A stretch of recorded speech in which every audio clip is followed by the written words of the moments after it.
Break it down, down, down, down, down.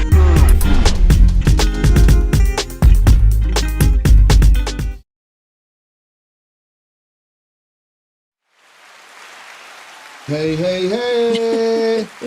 What's up? What's up? What's up? We are live on YouTube and in your face and on your podcast and everywhere. Welcome to the Blockument. Crypto education through everyday conversations. My name is Nate Talbot, Executive Director of Detroit Blockchain Center. And to my left is the Purna herself. I'm Ashlee Rose. I am an everyday mother, I'm an online reseller, and I'm on a journey to figure out what the heck is all of this crypto, Bitcoin, blockchain, blah, blah, blah stuff about. Blah, blah, blah. Mm-hmm. Can you fill us in on what the blah, blah, blah is? Yeah, we just got a new blah, blah today. It's That's what we're going to be talking about. Should I reveal it yet or after the... Let's leave it as a cliffhanger as we delve into what time is it. Let me upgrade. Let me so you can make sure I'm reading the right block. All right, let's go. What time is it? I have to always be checked here. It is block height 842,201. 201. Okay. The block size is 1.52 megabytes, which equals 3,277 transactions. Look at all them transactions. And the total fees and subsidies were 4.153 Bitcoin, which equals 266,377 US dollars. All right. There's a lot happening in that block. There must have been some inscription, ordinal, NFT stuff happening. Yeah. That's usually what causes those big fees. That's a big fee? Or is it because it's like 36 as opposed to the last couple were 28, so that's bigger? Well, the median fee was 36, so half of them were higher, half of them were lower, right? But if you look, I don't know if we're still on the screen, but if you look at the fee span, right, that's showing you, which is right above the median fee when you're looking at the block. Okay. Details. Oh, yep. Right? And so 31 is the lowest fee paid in the entire block. So here's all the transactions if you're watching. We're at mempool.space if you're not watching. You can go and analyze a block. And so out of all these, how many did you say? 3,277 transactions? 31 sats per virtual byte is the lowest fee paid. 1,492 sats per V-byte is the highest fee paid. I'm going to be honest, 36 does not seem like the median of that. Well, Unless there was very many on the low end. Well, no, median is half, right? So it is a lot, right? It's not average. It's not average. Oh, okay. Right. Average would shift it up. That one person might have only paid $14.92, and the next highest fee next to that could have been 50 sats. But that $14.92 would shift your average way up and give you the shifted distortion. Yeah. So median tells you, look, out of all 3,200 transactions, most paid. Half were below 36 sats. Half were above 36 sats. Okay. That's all. Well, basic math. Yeah, it's the math. Brush up. Maths is in the house. So what are we talking about? Yes, we are talking the blah blah. The blah blah. What's the blah blah? What are runes, and should I care? What are runes, and should you care? Yeah, because apparently that is what all the hubbub, a good portion of what the hubbub was about on the halving. Yes, that is a lot of hubbub in the halving. This is what made it the most watched and active halving of all halvenings, all 4. Yeah. So people knew that runes were coming, and that's why they watched? Yep. Runes launched the software because it's a Bitcoin thing. So would this be a soft fork? No, it would No. not. Perfect. It's not a soft fork or a hard fork or a rollback. Love it when I say silly stuff. Okay, here we go. Yeah. No, that's actually a good question, because I'm sure there are a lot of people who might feel it was a soft fork or some kind of fork thing. It is not. It launched on the halving block. Okay. And so people who wanted to have economic benefit from it, wanted to make a bunch of fiat dollars. Mm-hmm. Garbage. Yeah, they were all excited, and that drove fees up and everything.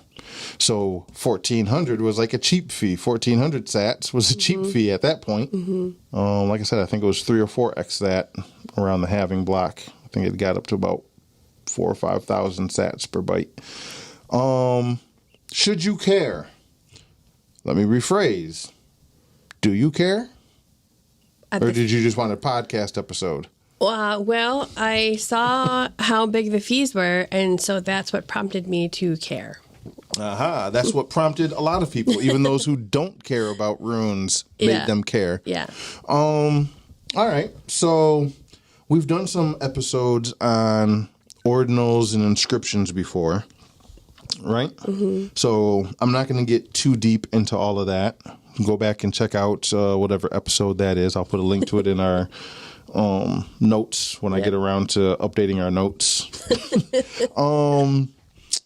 However, a quick overview is, you brought up soft fork. Mm-hmm. We'll do an episode maybe in a week or so about soft forks and hard forks and all that stuff to really clarify that.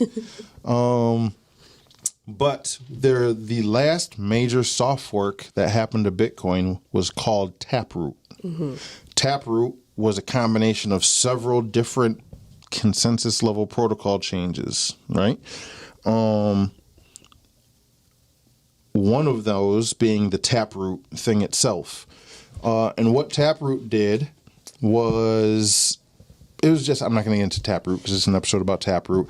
But what happened with the Taproot is there's this feature in Bitcoin, right? All of the scripting, a lot of people don't think you can script the difference between Bitcoin and like an Ethereum or a smart chain contract or a smart chain platform, is because Bitcoin can't do coding. That's not true. You can code in Bitcoin. Bitcoin was the first one you could do programs and stuff. So you can write your own programs. Bitcoin has its own scripting language called script. One of those scripting languages, functions, is called op return. Okay? This is going to be important later, so take notes. Oh, yes. So op return. Okay. Op return. And that's scripting something. That's part of the scripting language. Okay. So when you're making a Bitcoin transaction, there's a bunch of different op. All of them start with op underscore, whatever you're trying to do. So op return allows you to put like an arbitrary message in Bitcoin. So a lot of people know the Genesis block, the very first Bitcoin block mined by Satoshi, had the newspaper heading, right? That was inserted into an op return. Okay. Ordinals, as a very high overview, what ordinals does is it looks at a UTXO. We know what a UTXO is, right? All of our good listeners. Unspent transaction output. Unspent transaction output. Pow, pow, pow. Now, if we knew what that meant. So we have a whole episode called Do Satoshis Exist? Do Sats Exist? Go check that one out when you hear this mind-blowing statement. Satoshis don't exist. There are no such thing as Satoshis, right? Yep. It's just a unit of measurement, Yep. right? Just like inches don't exist. I can't go in the wild and capture an inch, right? But I can measure things in inches. Yeah. So what Bitcoin has is UTXOs, and they are weighted in Satoshis. That's the unit of account. I'll say this UTXO is worth 10,000 Satoshis. If I have one UTXO worth 100 million Satoshis, I'll have a Bitcoin, right? But the protocol only knows UTXOs. But Ordinal says, yeah, that's cool and all, but we're going to pretend Satoshis do exist. And so every time a block is mined, and a new set of Bitcoin, currently the 3.125, 3.17, 3.12 something, 7, whatever. The 3 Bitcoin that get minted, ordinal theory, it's a numbering theory, says we're going to pretend that we can count the individual Satoshis within that UTXO set. So that'd be 300 million Satoshis. 100 million times the 3, right? Okay. Yeah. So we're going to pretend, and it uses what's called first in, first out, right? So it pretends that the very first sat that goes into that UTXO is number 1, right? Well, it did this all the way back at the Genesis block. That would be number 1, right? So it's like there's number 1 through however many. And then when the new block happens and new coins are minted, it picks up at the next number and carries on and just keeps counting them, right? That's all Ordinals does. It's not part of Bitcoin. It's not on Bitcoin. It's an outside protocol that requires a group of people to believe that Satoshis exist for the purposes of doing other things, right? Now we know what Ordinals are. So using Ordinals, you can now create this thing called an inscription, right? An inscription is taking an ordinal number, let's say sat number 732, right? Okay. For some reason, I have sat number 732, and I'm going to send a transaction with that sat, and I'm going to put data in that op return feature. Okay. That op return feature used to be limited. I can't remember the exact. It was like 50 kilobytes or something. Right? So it was a really small message you could put in there. Okay. Usually in hexadecimals, like an encoding format. But I'm going to put this really small message in there. Taproot allowed you to bypass that op return limit. So you could shove way more data in that op return. Okay. Using SegWit, which is the hard soft fork before Taproot, right? Okay. So taking lots of notes. Taking a lot of notes. Everyone's taking a lot of notes. Yeah. But this is generally how it works, right? This is how it works. So inscriptions allow you to have non-fungible Satoshis. So NFSs, not NFTs. I just made a thing. Oh, yeah. I like it. So you have these non-fungible Satoshis because in this imaginary Satoshi, but really within this UTXO, that's only going to be 1 Satoshi deep, right? I can put a unique message in there. That can be any message you want it to be. It could be like, "What's up, Ashlee Rose?" Yeah. Or it could be the encoding of a secret recipe? A secret recipe, a cat picture, some JPEG. It can be whatever you want it to be. And you shoved it in this op return. Yeah. So now, even if you don't believe in the ordinals, right? You don't agree with the ordinal theory. I could theoretically just send you a Bitcoin transaction if I'm not paying attention, and I could send my sat with that precious JPEG in it. I could just send it to you as part of a regular Bitcoin transaction. Right. Now, you won't care. You'll see the data, though. Right. The data's on the blockchain now, so it's there. But you may or may not care that it's a Satoshi that's more valuable than other Satoshis or whatever. So that's inscriptions. So there is a way to like pinpoint specific Satoshis that you want to send out of like a jumble of like Bitcoin that you have? No, not in Bitcoin. In this other protocol called ordinals, you can do that. All you have is a UTXO. But you believe in ordinal, so the ordinal theory is telling you this UTXO is 1 Satoshi, or is valued at 1 Satoshi, right? And has this op return data. So you have a 1 sat UTXO you have 1 sat within this UTXO, right? So and when you can send that UTXO and send the data, Bitcoin has no idea what this thing is. It just sees data. It's a Bitcoin transaction. Right. The humans have placed this meaning on it. Yeah, outside of Bitcoin, somebody's placed meaning on it. If ordinal theory goes away, if it just loses its buzz and nobody cares anymore, and nobody maintains it and people stop counting, then you'll see all the inscription data, but you won't know what Satoshi it's tied to. Okay. Right? So is this ordinal kind of like a separate like software or like a code? It's a whole separate software. There's nothing about any of this stuff besides putting the data inside the op return. Okay, so that's why the op return was important. Okay. That's the only thing that lives inside of Bitcoin is the op return. Okay. Everything else is outside of Bitcoin. Okay. So Bitcoin, if you're just a Bitcoin node and don't know anything else about anything, all you see is Nate sent Ashlee some Bitcoin and put a message in it. That's all it knows, right? Just like the Genesis block when Satoshi put the newspaper, right? That's not an ordinal. Yeah. That's not tied to any Satoshis. It's just in a UTXO. It's just in the block. Does somebody have that? Somebody like owns Theoretically, somebody, I guess, now owns it. Theoretically. Well, they could own it, but he didn't tie it to anything. So they probably figured out a way to own it somehow. I don't know. Okay, sorry, I'm like off subject. You can we can look that up. Yeah. So now you have ordinals, which is just a numbering theory. Okay. You have inscriptions, which is just putting data inside of an op return. Okay. Right? Which makes it an NFS, non-fungible Satoshi. Yeah. We're making things up now.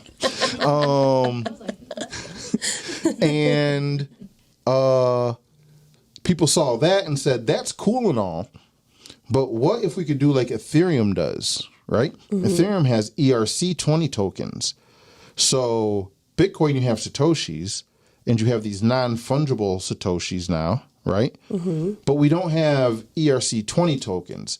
I can't make a fungible sort of shitcoin on Bitcoin. What if we could? And so using ordinals, right, they took that same numbering theory and they said, well, what if instead of creating an inscription in the op return, we create what we call BRC20 tokens. Okay. All right. So you had these BRC20s. Just think of the Ethereum ERC20 tokens that allows you to make your own sort of crypto, but it's based on Ethereum. So almost every crypto, there's like 100 billion cryptos out there. I'm making this number up, but 70%, because it sounds right. 70% of all the hundreds of thousands of tokens are ERC20 tokens built on Ethereum. And then the rest are like ERC equivalents built on other sort of shit chain Ethereum alternatives, right? Then you got, let's do that on Bitcoin. The problem with that was you could mint, let's say, 10,000 BRC20 tokens. You could make Ashlee coin on Bitcoin, and that sits in the UTXO. But the only way to really do that is to shove it into the actual mempool and send a transaction. That really bloated the blockchain, right? And so this is one of the things that would drive fees up, because it would take up all this space. It wasn't very efficient. It just was a really complex way to do ERC20 tokens. So the guy who created ordinals, Rottermore, Casey Rottermore, I think is his name. Yep. He said, all right, this is inefficient, right? And even though I made ordinals and inscriptions, and I think those are cool, the BRC20 thing is really difficult and it's causing problems. So he created an alternative protocol called runes. Okay. Allows you to generally do the same thing BRC20s could do. So runes are just like BRC20 tokens. So is this completely separate to ordinals, or it's using the ordinal infrastructure? It is separate from ordinals. Okay. BRC20 uses ordinals. Okay. But because of that, they have to do it the same way inscriptions are done, which is what causes the bloat, right? Okay. And especially like in a mempool. So if you're running your own node, and there's a bunch of people sending some BRC20 tokens, the memory in your computer is going to get filled up with all these BRC20 things, and actual Bitcoin transactions, you're not going to see them. So it's like this bloat that's taking up your memory. Okay. So Runes, he launched Runes, which happened in the halving block. Runes allows you to, and I'm not really deep into the technicals of it. It's new. I haven't had time to look into it too much. But Runes uses the UTXOs, but not the ordinal. Okay. And so it's way more efficient than BRC20. It allows you to mint a bunch of fungible tokens, right? So you can still make your own coin. You can still make Ashlee coin if you want to, and send them around and do different things with them. But without taking up all the space in the mempool, without all the inefficiencies, and theoretically, I don't know if anybody's done this yet, you can take the Runes and push it over into like the Lightning Network protocol as well, which allows you to put those off-chain onto a second layer, right? Instead of bloating up the main chain. So, okay, it uses the UTXO, but it's not an ordinal. You can mint fungible tokens, but like, what is the point? Like, just so that way you can send messages or store data? Like, I just don't understand, like, why? Like, what's the point? We like our monkey pics. That's it? So this gets subjective, right? This is where the debate is. Yeah. You have a large sect of people who think this is spam, a bug in Taproot, which enabled all of this to happen, because that op return, when we did SegWit and we had op return, you put a cap on it so you couldn't put huge messages in it. To bog it and down it with the reduces bloat. spam, and everybody agreed that was spam. So reduce the bloat, reduce the spam. Taproot allowed this workaround using SegWit. So now you could shove all of this stuff off into SegWit. The ordinals, the inscriptions, all this really happens on SegWit blocks. So is it spam, or is it a bug, or is it just, hey, this is a feature we just didn't know that we discovered that Bitcoin could do? That's sort of up to you to decide. I'm not going to tell you it's crap or not crap, or useful or not useful, but I can make an argument for both. Yeah, because the other thing that it makes me think is that I guess I'm just trying to figure out like what the utility of it would be, like what's the purpose, and the only thing I can come up with is to help with fees, like For Rune specifically, to help with miners receiving fees to keep the whole thing. There's an argument for that. There's an argument for that, but at what cost? Is the other side. It would be. Do you replace Bitcoin's core value proposition by saying it's all about BRC20s and Runes and all these other things, As opposed to being like sound money? Is that what you're saying? Correct. Yeah. Okay. But there's the approach you take. The approach I take is porn useful? Some would say yes. Some would say no. Exactly. Is e-commerce useful?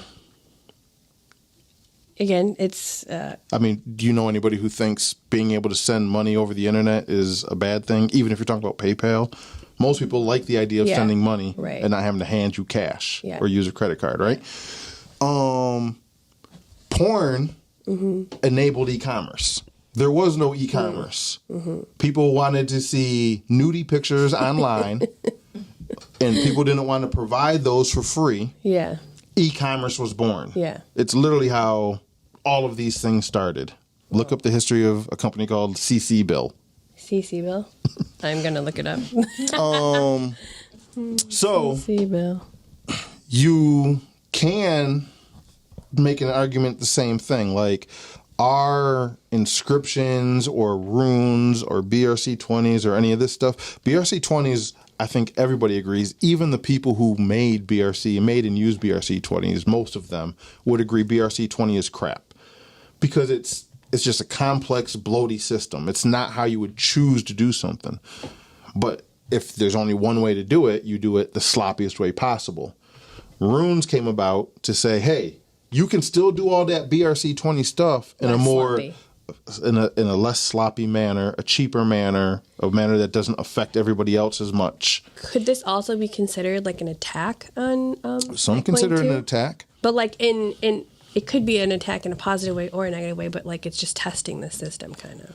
Well, that's right? how I generally view everything. Yeah. I think everything's good for Bitcoin because I take one sort of simple world approach when it comes to really any distributed system, but especially Bitcoin, which is if it's an attack on Bitcoin and Bitcoin's susceptible to it, we can either fix it, and if it's not fixable, then Bitcoin never worked anyway. It's better we know this now than before the entire global network, right, is really being used, right?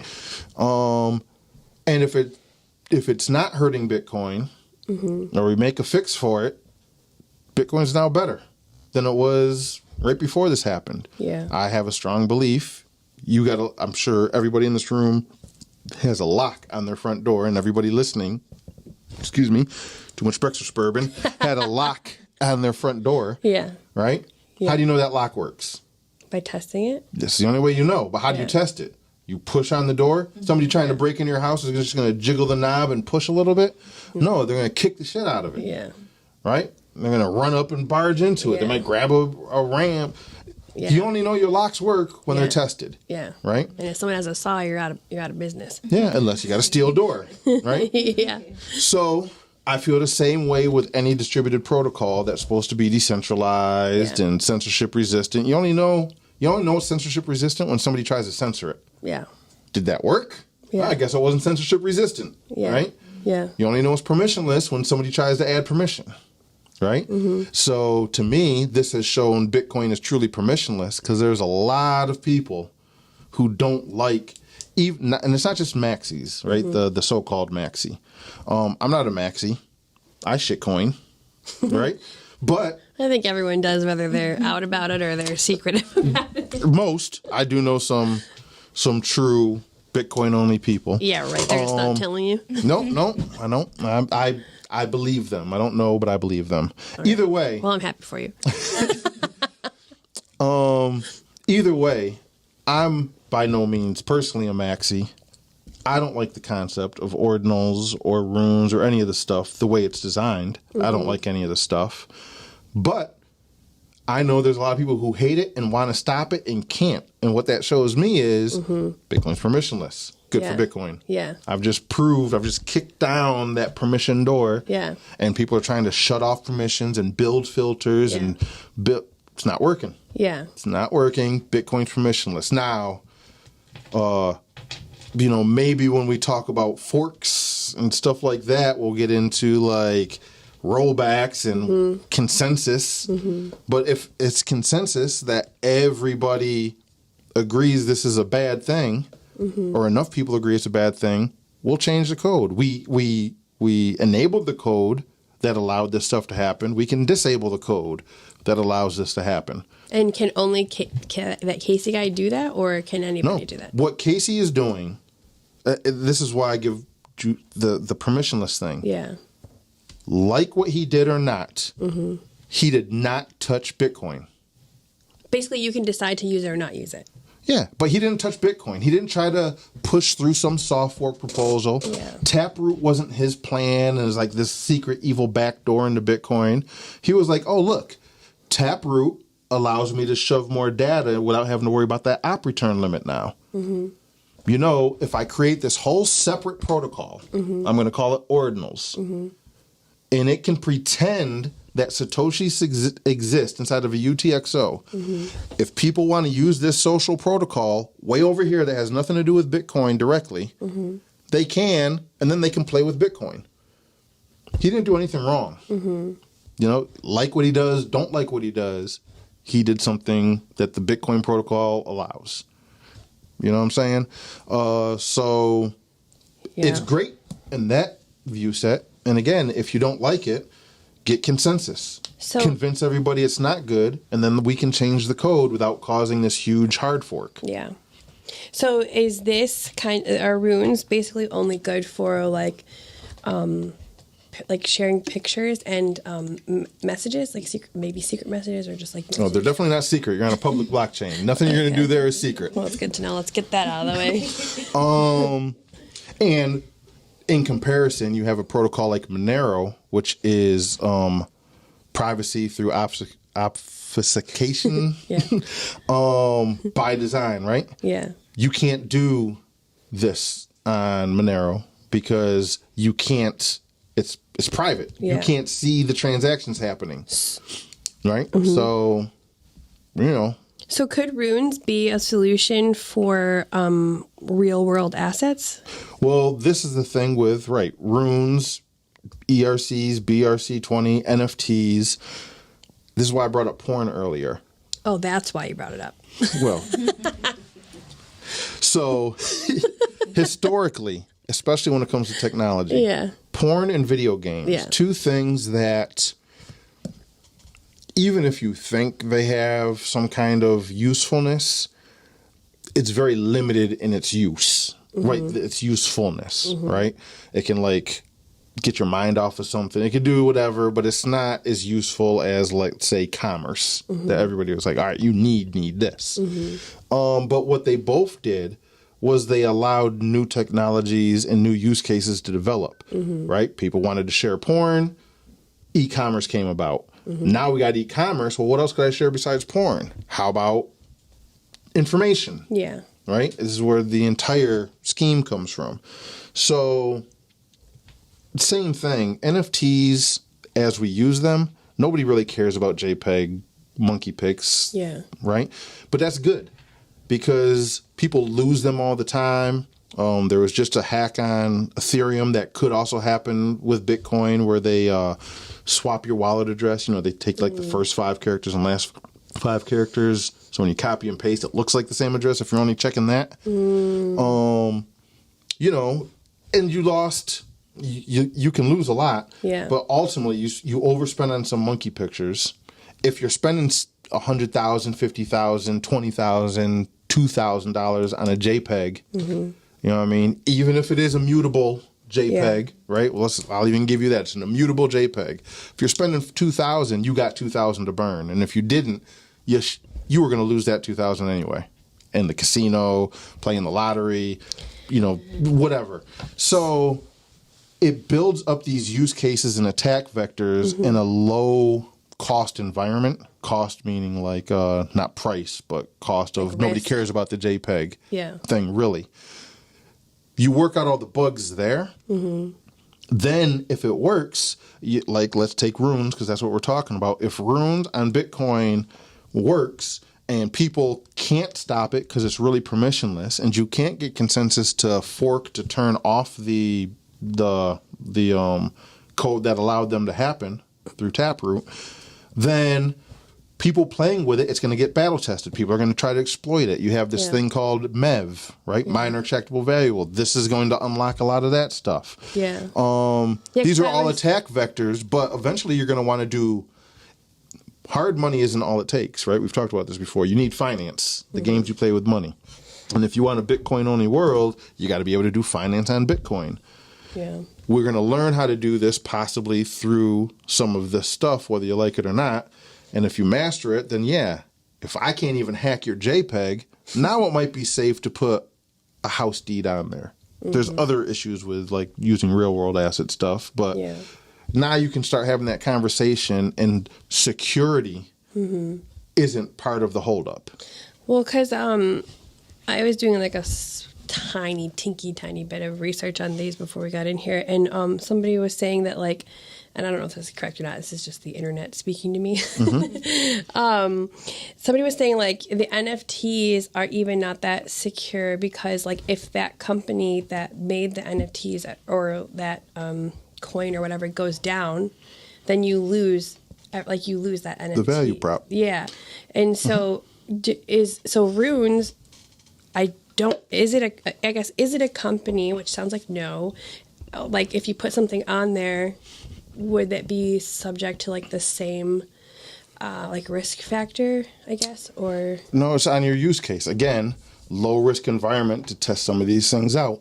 So you had things like Bored Apes that happened, right?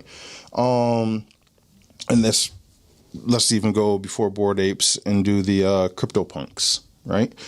So they're an NFT on Ethereum.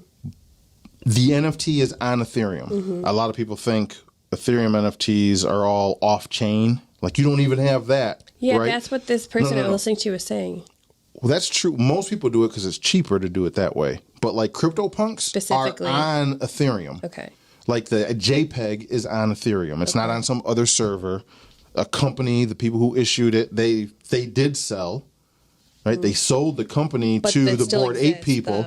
But for you who had a CryptoPunk, and then Bored Apes can't say the people who own Bored Apes, Yuga Labs now owns them.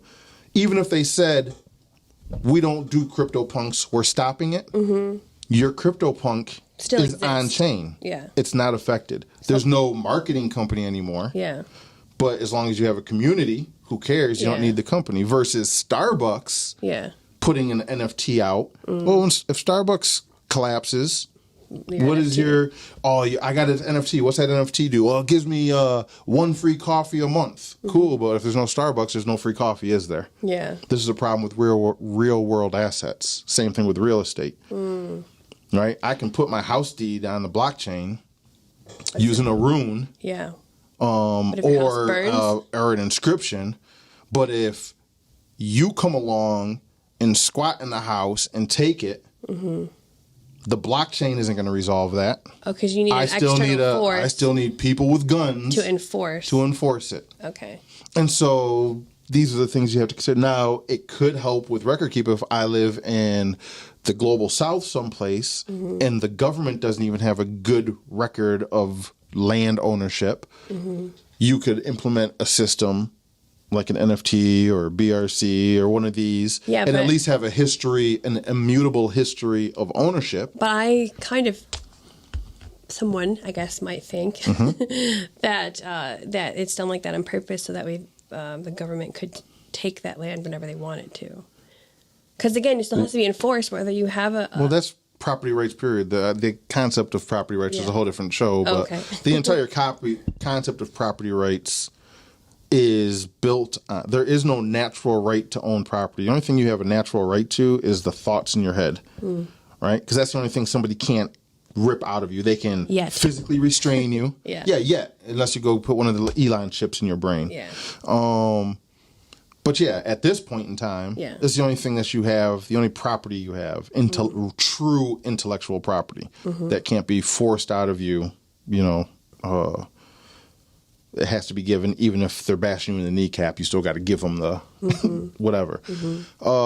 So yeah, no, I don't think it's a psyop or anything because who owns land? Yeah. Whoever's got the biggest gun owns the land. Yeah. You ever heard of this little thing in America called eminent domain? Yeah. Your house is really cool, but you know what is cooler? Yeah, a highway. Walmart Yeah. or a highway. Yeah. That's cooler. Yeah. That happens like Happens a lot. all the time. Yeah. So yeah, talk to me again about property rights. Yeah. And how blockchains fix that. So there's that argument to have, Yeah. but if you could, if you're going to find it, again, when payments happen for porn, they weren't thinking, people are really going to want to buy groceries from home. We need an e-commerce system. Let's start with porn. Yeah. They just started with porn. Yeah. And the rest developed. Yeah. The same thing's going to happen with all this stuff. So basically, Or it's not, and we're going to stop it. Somebody's going to stop it and convince a majority of users to stop yeah. doing this on Bitcoin, and then it'll be what it is, So like the should I care piece is kind of like, I don't know, we'll see. Yeah. Or like, what do you... I've said this before, and I believe it more and more. People will think...